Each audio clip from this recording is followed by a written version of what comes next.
Very good morning to all. जे सकाळी अभ्यास करतील त्यांना. Very good afternoon. जे दुपारी अभ्यास करतील त्यांना. Very good evening. जे संध्याकाळी अभ्यास करतील त्यांना. And very good night.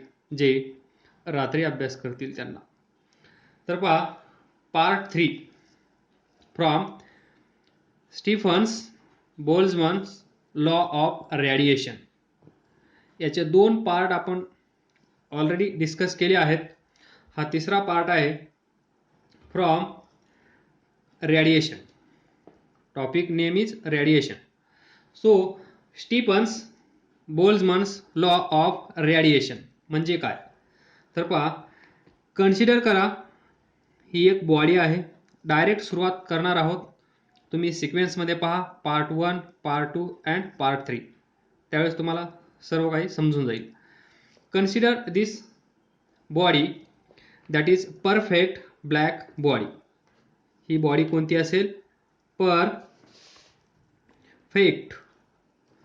Black body. या बॉडीचं टेम्परेचर असेल T. ही बॉडी जिथे असेल त्या सराउंडिंगचं टेम्परेचर असेल T not. This is surrounding. Temperature of surrounding is T naught. तर पहा, थोडंसं इमॅजिन करण्याचा प्रयत्न करा. तर तुम्ही पहिला पार्ट, दुसरा पार्ट पाहिला असेल तर तुमच्या लक्षात येईल, या बॉडीचं टेम्परेचर T असेल तर ही बॉडी काही ना काही रेडिएशन्स म्हणजेच हीट एनर्जी रेडिएट करत असेल किंवा T should be greater than T not. हे माहित आहे तुम्हाला. म्हणजेच T not temperature of surrounding should be less than temperature of this perfect black body. हे जेव्हा आपण असं कन्सिडर करू तेव्हा तुमच्या लक्षात येईल, या बॉडीचं टेम्परेचर जास्त असल्यामुळे किंवा सराउंडिंगचं टेम्परेचर कमी असल्यामुळे ही बॉडी हीट रेडिएट करेल सराउंडिंगला. नॉर्मली आपण काय कन्सिडर करतो किंवा काय समजतो, ही एक बॉडी असेल, ही एक बॉडी असेल, ही बॉडी हॉट असेल, ही बॉडी कोल्ड असेल, तर आपण काय करतो, from higher temperature to lower temperature इकडून इकडे हीट जात आहे असं आपण कन्सिडर करतो. पण ही कन्सेप्ट चुकीची आहे. ही बॉडी पण काही ना काही हीट रेडिएट करत असते. फायनली या 2 बॉडी हीट एक्सचेंज करून थर्मल इक्विलिब्रियममध्ये येतात असं आपण म्हणू शकतो. पण ही जी हॉट बॉडी आहे, ही हॉट बॉडी जी हीट एनर्जी देत आहे तिचा रेट जास्त असेल. ही जी कोल्ड बॉडी आहे, कोल्ड बॉडी पण हीट एनर्जी देत असेल, त्या बॉडीचा रेट कमी असेल. म्हणजे ही बॉडी खूप फास्ट हीट रेडिएट करत असेल आणि cold body slowly heat transfer किंवा हीट रेडिएट करत असेल. काही वेळानंतर या 2 बॉडीचं टेम्परेचर सेम होतं, दॅट इज थर्मल इक्विलिब्रियम. पण नॉर्मली आपण काय विचार करतो, या बॉडीचं टेम्परेचर खूप आहे, या बॉडीचं टेम्परेचर काहीच नाही म्हणजे थंड आहे, तर इथून इकडे हीट फ्लो होत असेल, तर इथून इकडे नेट हीट फ्लो होत असेल. नेट म्हणजे इफेक्टिव्ह फ्लो कुठून कुठे असेल, इथून इकडे. कारण इकडून इकडे येण्याचा रेट कमी आहे, इथून इकडे जाण्याचा रेट जास्त आहे, तर हा रेट इकडच्यांना काहींना न्यूट्रल करेल आणि फायनली या साईडने हीट इकडे ट्रान्सफर केली जाईल. तर असो, इथं लक्ष देण्याचा प्रयत्न करा. हेच कॉम्बिनेशन इथे आहे. सराउंडिंग म्हणजे कोल्ड बॉडी आणि ही परफेक्ट ब्लॅक बॉडी इथे आहे या सराउंडिंगमध्ये ठेवलेली. तर इथे काय घडत असेल, ही जी बॉडी आहे या बॉडीचं टेम्परेचर जास्त असल्यामुळे as compare to temperature of surrounding ही बॉडी काय करेल? विचार करा. ही बॉडी हीट रेडिएट करत असेल, that is heat energy. Heat energy he body radiate करत असेल. आणि तुम्हाला हे पण माहित आहे, एखादी बॉडी हीट एनर्जी रेडिएट केव्हा करते? पहा, खूप वेळा आपण हे डिस्कस केलं आहे. ही बॉडी हीट एनर्जी रेडिएट करत आहे, हीट एनर्जी एमिट करत आहे. याचा अर्थ काय असतो? ही बॉडी कुठून तरी तेवढीच हीट एनर्जी घेत आहे. कोणासाठी? For perfect black body. कारण परफेक्ट ब्लॅक बॉडी काय करते? जेवढी हीट एनर्जी ॲब्सॉर्ब केली आहे तेवढीच हीट एनर्जी रेडिएट करत असते. हे आपल्याला माहित आहे. तर त्यानुसार, त्या लॉजिकनुसार इथे पहा, या बॉडीचं टेम्परेचर जास्त असल्यामुळे ही बॉडी हीट एनर्जी रेडिएट करेल. जर ही बॉडी हीट एनर्जी रेडिएट करत असेल तर ही बॉडी तेवढीच अमाऊंट, जेवढी हीट एनर्जी रेडिएट करत आहे तेवढीच अमाऊंट हीट एनर्जी ॲब्सॉर्ब पण करत असेल. तर पहा, तेवढी हीट या ठिकाणी या बॉडीला भेटणार नाही. जेवढी ही एमिट करत आहे, पहा, एमिट जेवढी करत आहे तेवढी या बॉडीला हीट एनर्जी भेटणार नाही. त्याचं कारण काय आहे? या बॉडीच्या सराउंडिंगला तेवढी हीट प्रोव्हाइड करणारा, तेवढी हीट एनर्जी प्रोव्हाइड करणारा सोर्स असला पाहिजे. पण इथे तसा सोर्स अवेलेबल नाही आहे. इथे जो सोर्स अवेलेबल आहे तो आहे surrounding.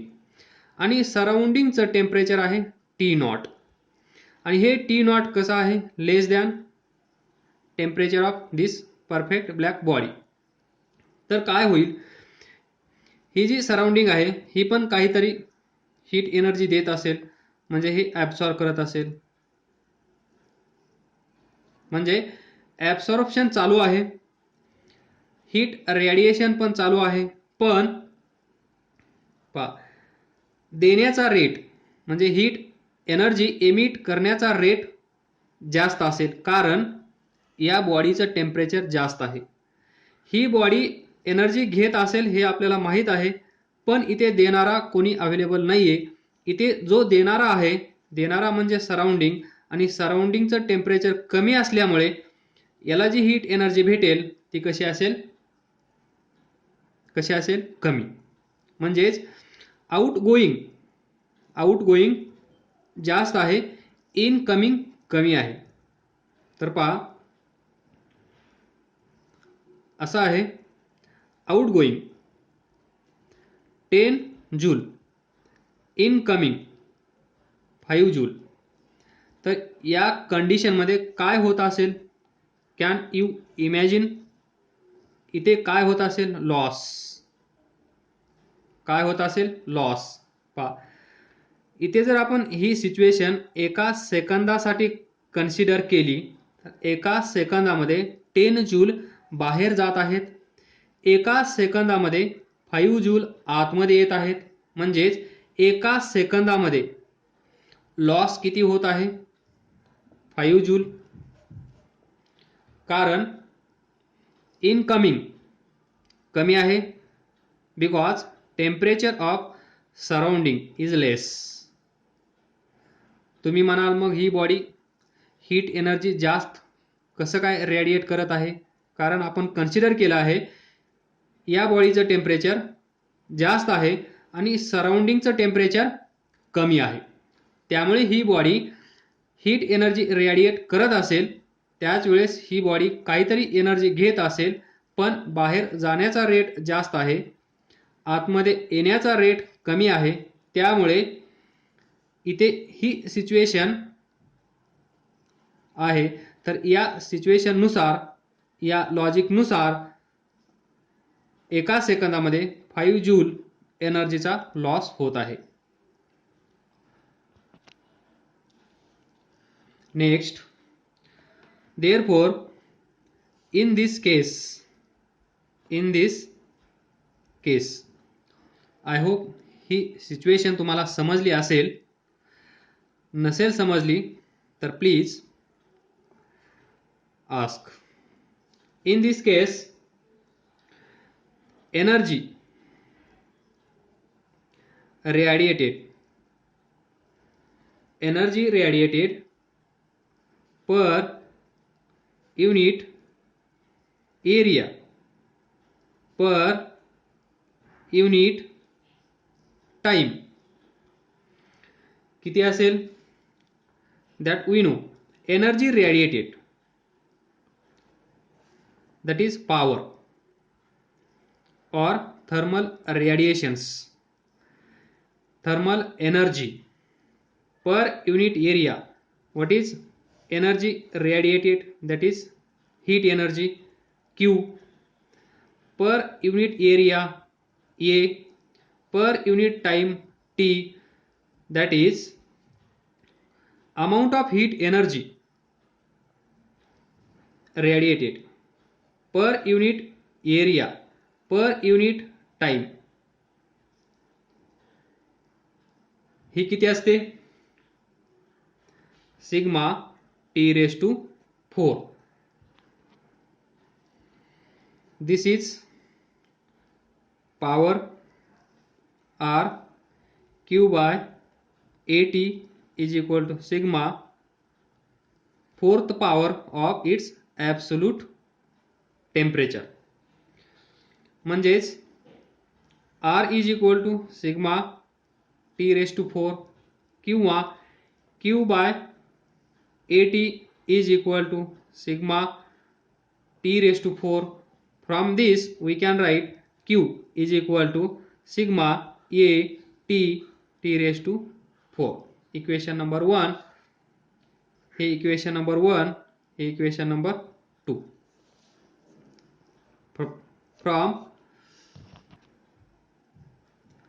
From this equation we know that this is Stephen's Boltzmann's law of radiation. तर पहा, this is power emitted by perfect black body, and this is what? This is total amount of heat radiated, total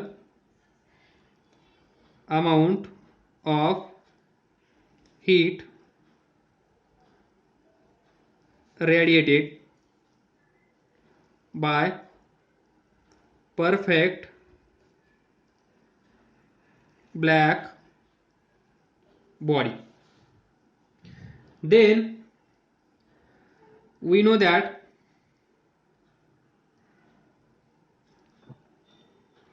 याला आपण काय म्हणू शकतो? ही जी body आपण consider केली आहे परफेक्ट ब्लॅक बॉडी, दिस, ही काय करत आहे? पॉवर सिग्मा T⁴ एमिट करत आहे. That is this perfect black body emits this amount of power, emits sigma T⁴ power. Then आता थोडासा वेगळा विचार करा. या बॉडीने सिग्मा T⁴ एवढी एनर्जी, एवढी पॉवर एमिट केली आहे. तर पहा, ही बॉडी घेत पण आहे. हा रेट किती असेल? हा रेट किती असेल? तर हा डिपेंड करेल सराउंडिंग्स टेम्परेचर. इथे जे सराउंडिंग आहे त्याचं जे टेम्परेचर आहे त्यावर हा रेट डिपेंड करेल. त्यामुळे कारण ही बॉडी हीट एनर्जी घेत आहे फ्रॉम सराउंडिंग, याचा अर्थ काय असेल? Energy, therefore energy absorb energy absorb from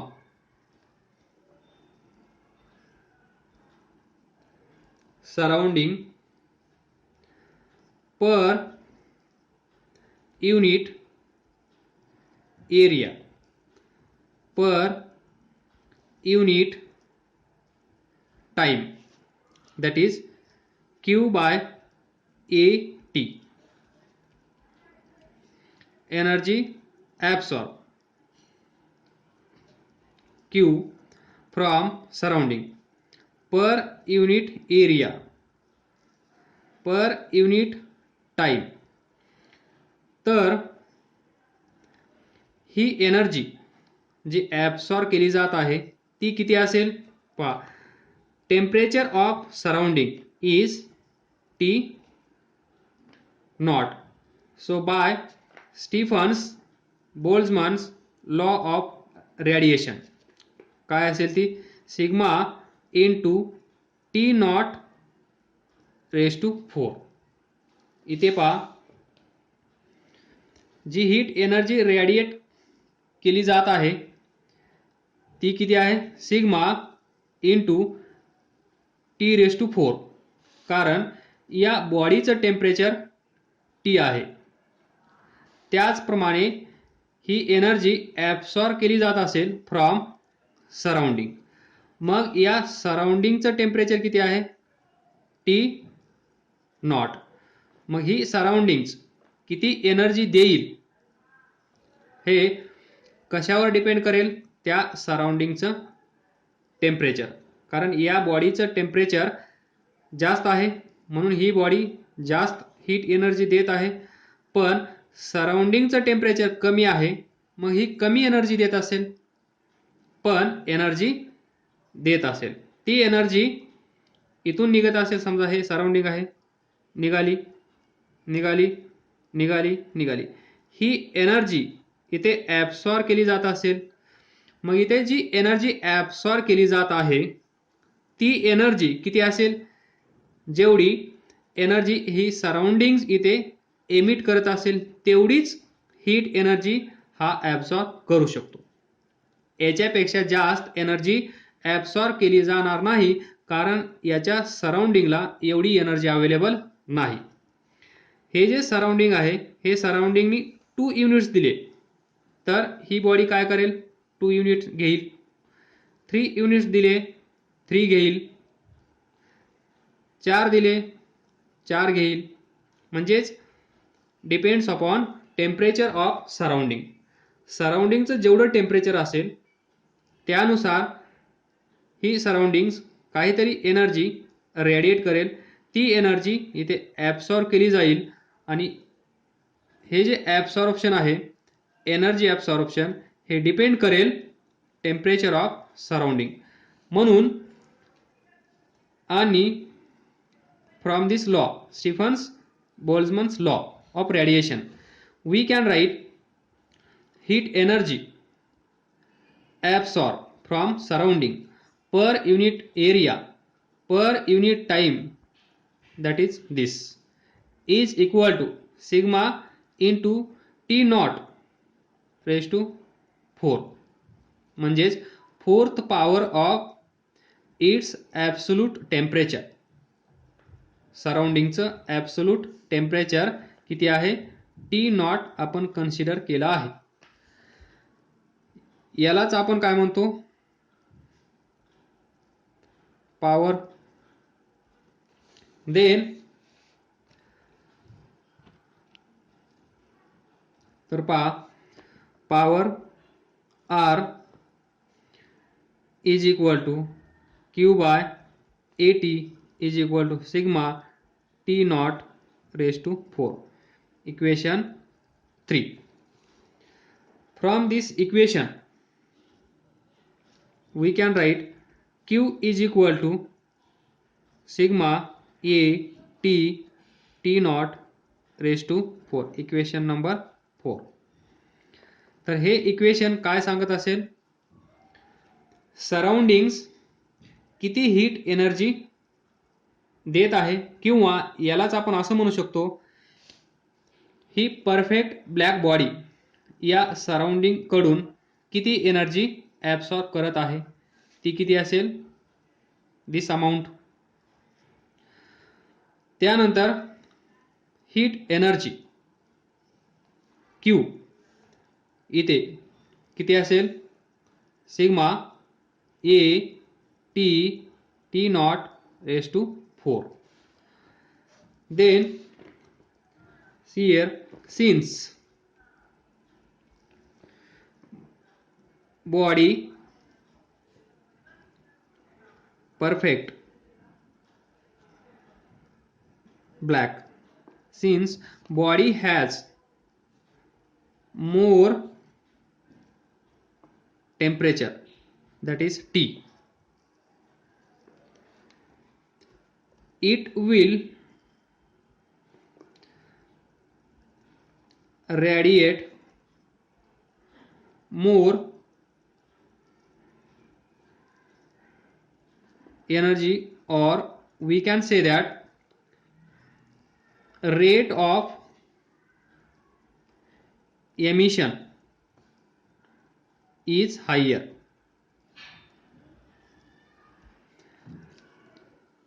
Then since अलग लक्षात body that is perfect black body has more temperature, ही जी बॉडी आहे या बॉडीचं जे टेम्परेचर आहे टी हे कसं आहे, जास्त. आणि टेम्परेचर जास्त असेल तर हीट रेडिएट करण्याचा रेट कसा असतो, जास्त. So it will radiate more energy or rate of emission is higher. Then since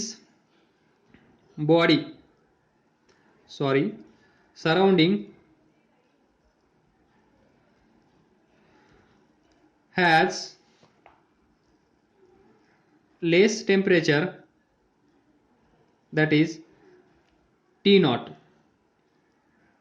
काय असेल इथे, rate of emission is lower. So rate of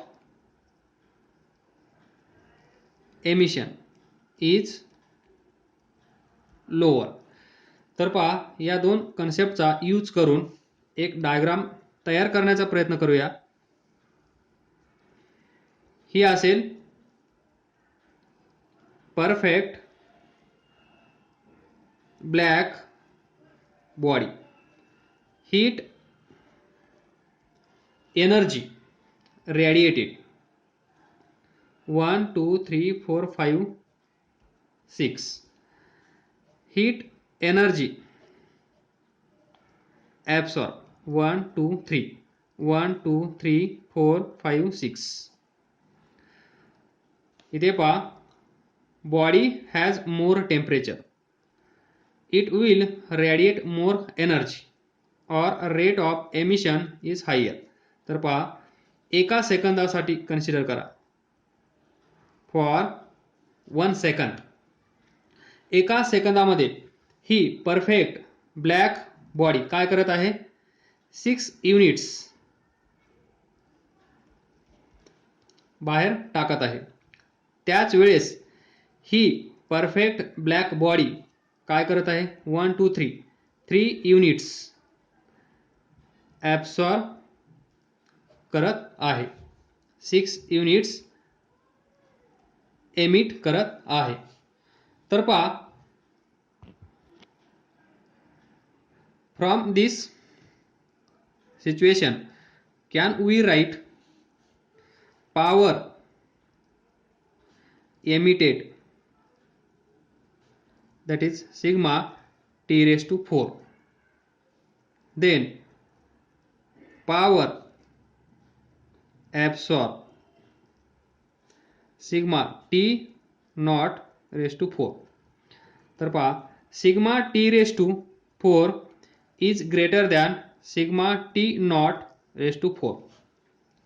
लिहू शकतो का, इथे पहा 6 इज ग्रेटर दॅन 3 म्हणजे out going 6, incoming 3, 6 is greater than 3.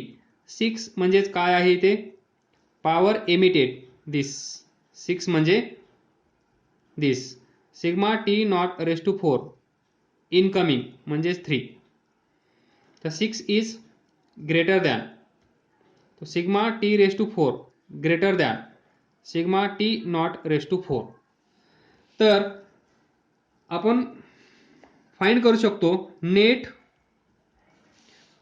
इथे काय होत आहे गेन होत आहे की लॉस होत आहे गेन और लॉस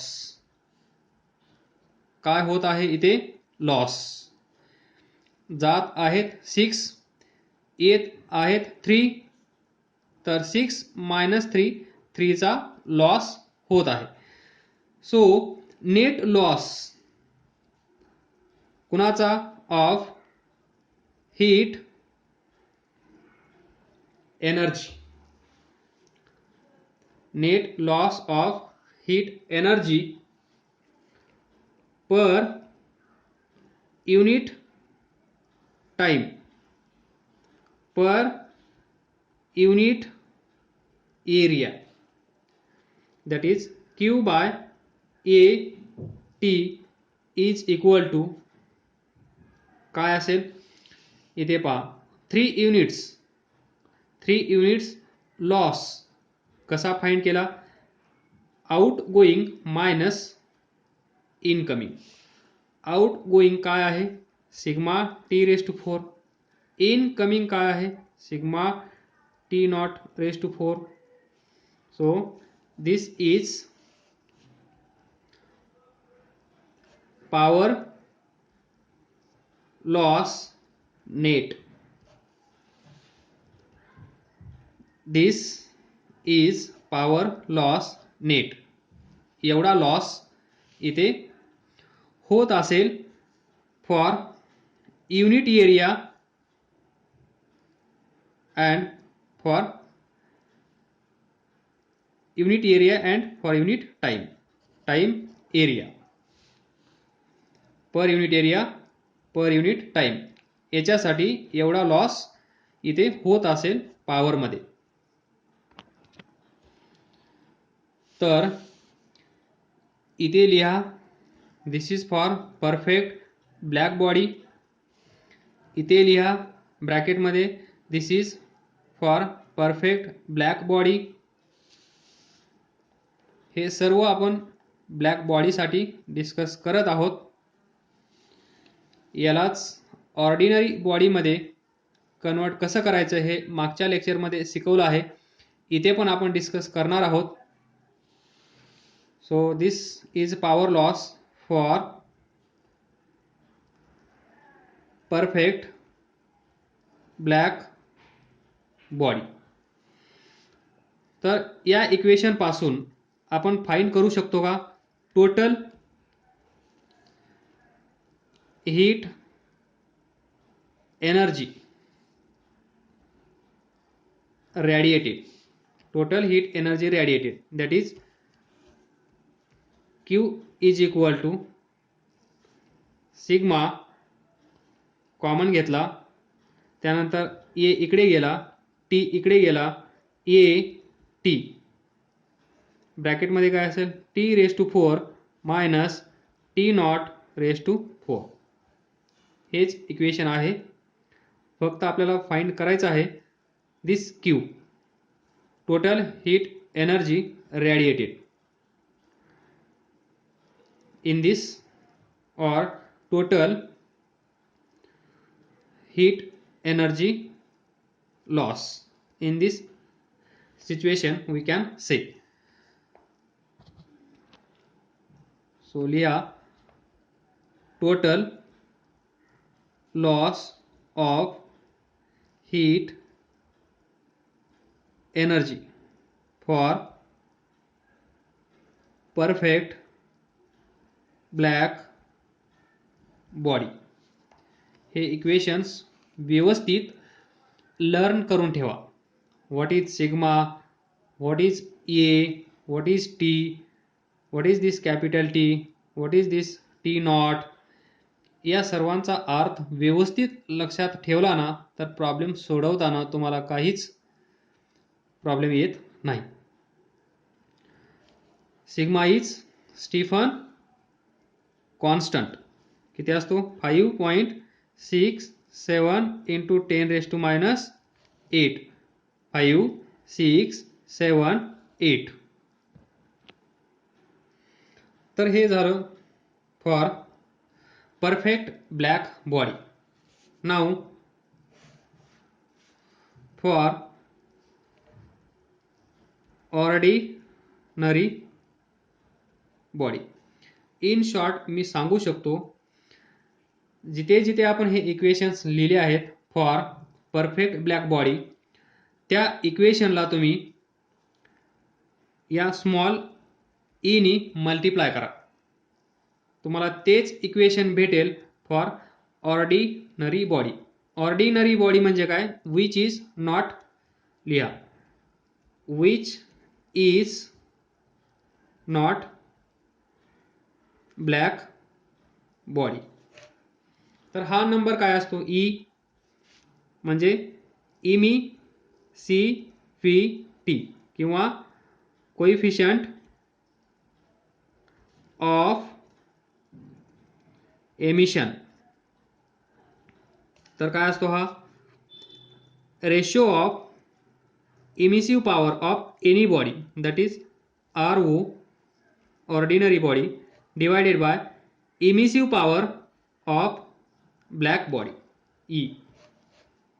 हा नंबर डिसाइड करतो ही ऑर्डिनरी बॉडी किती हीट एनर्जी देत असेल.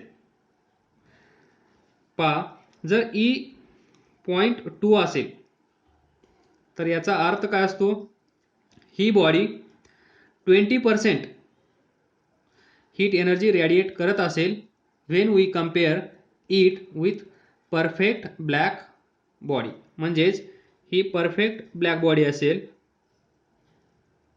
समजा ही बॉडी देत आहे 100 युनिट, त्यावेळेस जर या बॉडीची इमिसिव्हिटी E इज इक्वल टू 0.2 असेल तर हा नंबर म्हणजे काय, तर जेव्हा या दोन बॉडीज आपण कंपेअर करू त्यावेळेस ही 100 युनिट देत आहे तर ही किती देईल 20.